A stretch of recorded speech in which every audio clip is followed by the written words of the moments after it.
Hello guys, my name is Dora, a professional midwife and a mother of two, and I'm so glad to be here this week to share with you my little experience.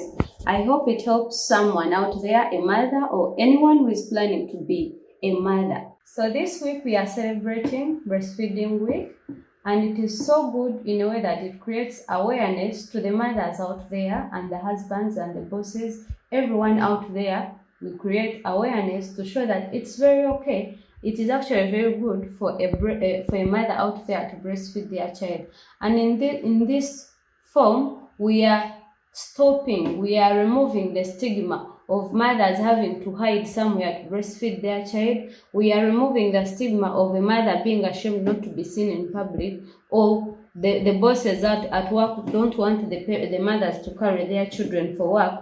So when we celebrate this week, when we celebrate breastfeeding, it is so important that at work, even the bosses will have to know that it's very okay for a mother, for a breastfeeding mother, like say I'm a health worker, it's very okay for me to carry my baby to work and put them somewhere, and I'm given a time schedule or a time break to go and breastfeed my child.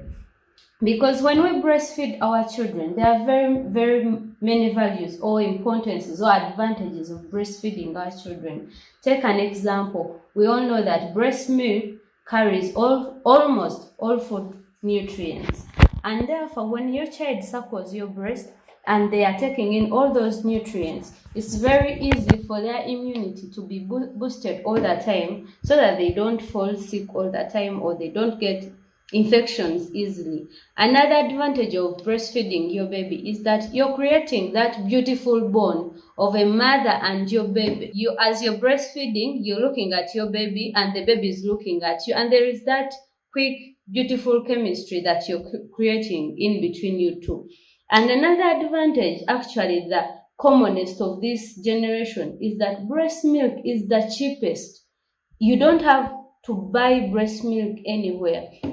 Take an example. If you're not breastfeeding, let's say you have work issues or something comes up and you're not breastfeeding your child, you have to buy tins and cartons and boxes of milk to feed your baby. But when you're just feeding with your breast, you just put the baby on the breast and they suckle, they are satisfied, because that breast milk is always at room temperature. It is sugar, it is so sweet actually. And another thing is that breastfeeding helps your child to get antibodies from the mother, because as the baby is suckling the breast, he's taking in the breast milk, and the breast milk is carrying antibodies from the mother into the child. And those antibodies are so important to the child's immunity, in that they boost the immunity and the child doesn't get issues of easy infections.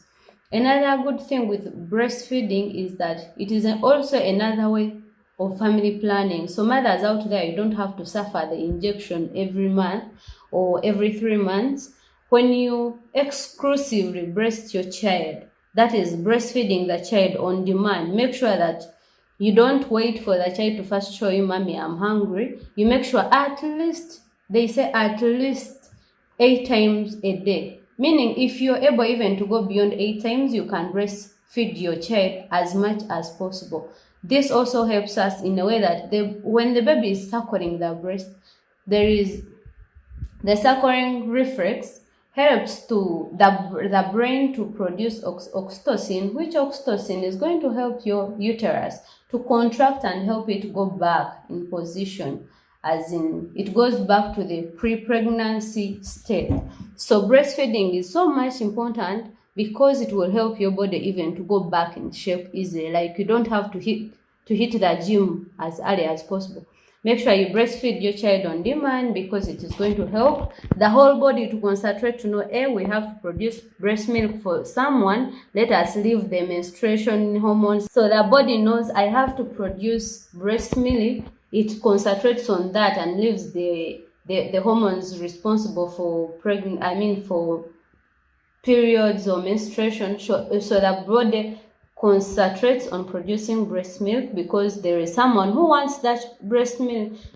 So mothers out there, if you're in position you don't have any sickness, you don't have any underlying condition that would stop you from breastfeeding your baby, may you please breastfeed your child immediately it is born. We encourage, actually we do emphasize that immediately the baby is born, the baby is put on the breast within the first hour of life, because we want to make sure this child is able to get all the first breast milk that is called colostrum, has very many nutrients that we don't want our child to miss on. And then another thing is that we want to make sure this child is able to suckle. If that reflex, the sucking reflex is not available or is not present, we are able to tell. So we encourage mothers out there, if you have not delivered in the clinic, if you have not been attended to by anyone during childbirth, please make sure that your child is put on the breast within the first hour of life. But if you know you have any other condition that would stop you, perhaps you have conditions, you have breast cancer, or there are mothers without nipples. If you feel you have a condition that can stop you from breastfeeding your child, that one is understood. But if it is possible for you, if you are okay, everything is okay, no condition, because you have to be told by doctors, make sure you breastfeed your child within the first hour of life. And then you are going to breastfeed this child exclusively. That word is very important. You have to breastfeed your child exclusively for at least 6 complete months without introducing any feeds to the baby, because we've already looked at the importances of feeding your baby, breastfeeding your baby very well. So if you feed your child early, the child is going to miss out on all the importances that we discussed about. So make sure you breastfeed your child exclusively for 6 good months, and then after the 6 complete months, you can complement or you can introduce other feeds. But make sure you continue breastfeeding all along. Don't just give food and then you stop breastfeeding the child, because he still needs that breast milk for up to at least 2 years. But if you're able to even go beyond 2 years, you can still breastfeed your child. So please, mothers out there, those planning to produce or you have already produced, please make sure you breastfeed your child. And then there are those whereby it's impossible to breastfeed your child. Perhaps you work from far and then you cannot carry your child. You can still do what we call expressing your milk. There are many ways of expressing. You can express with your hands, or you can use a breast pump. There are very many ways of expressing breast milk, and then you put that breast milk in very good temperature, in very clean bottles, and then you leave them at home for someone to feed your baby on time, so that you ensure you've breastfed your child exclusively. So for starters, it is sometimes difficult for you to breastfeed your child. Sometimes you have breast sores, or you go ahead and get breast infections. You find that the breast is too painful, or the breast has discharge in it. And we do encourage that if the breast is not yet infected, like there is no pus coming out of it, please make sure you continue and you breastfeed the child on that breast. It helps the pain to go down. And then you have to position the baby very well, because if you don't position your baby very well, that you're going to get what we call breast sores, and sometimes you get cracked nipples, and they are really, really so painful.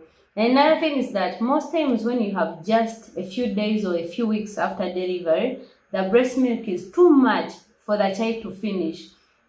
So sometimes you find that the child has breastfed for a few minutes and they can't take it anymore. They feel they are still satisfied. Even when you look at their bellies, they are too satisfied. So what we do encourage is that make sure you leave that breast milk to drop out, or you express it. Perhaps keep it for another feed, or you express it and pour it, because when it stays inside, it is going to cause you infection. You get mastitis, and then you get engorged breast, and it is a very painful condition that you wouldn't want to go through. Again, I would like to share with you what we call breast attachment, because it is so important. If your baby is not well attached to the breast, he is not going to breastfeed very well. First, he's going to be inhaling a lot of air, and that air will cause what we call belching, and you don't want your baby to belch and bring back that feed that you have already given. So make sure that when you're going to breastfeed your baby, you sit in a very comfortable position, or you can be sleeping, and then if you're seated like I'm seated, you hold your child with their occiput or the back of their head under your elbow, and then your palm should be holding their buttocks so that they face the chest of your baby should be chasing with your chest.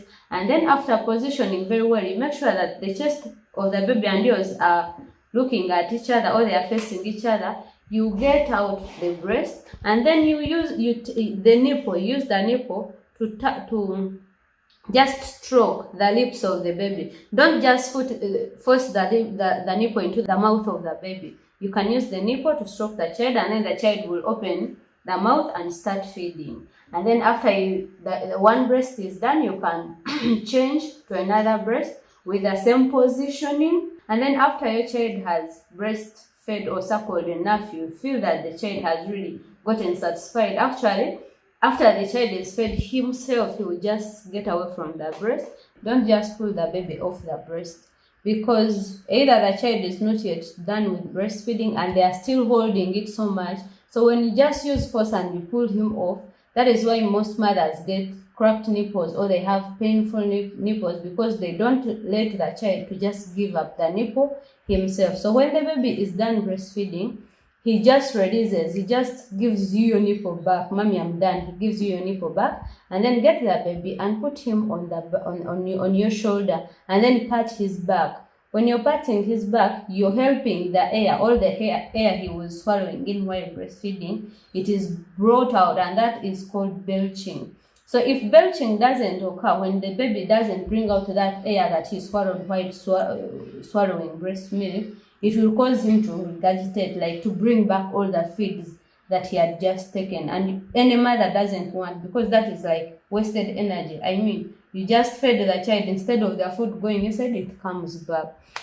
And then lastly, please, mothers out there, ensure to stay clean, because much as you're trying to do exclusive breastfeeding, if your hands are very dirty or your breasts are not clean, still you're going to cause infections to the child. So please, before breastfeeding your child, actually before even holding him to feed, ensure to make sure that you wash your hands with soap and water, and then you clean your breasts, like get a wipe or get a clean cloth, put in clean boiled water, and then wipe your breast so that you take off the sweat, because most of us mothers, we like to put on bras, and you don't want your child to take in that sweat. So make sure you clean your breast before feeding your child, and you clean your hands with water and soap before feeding your child.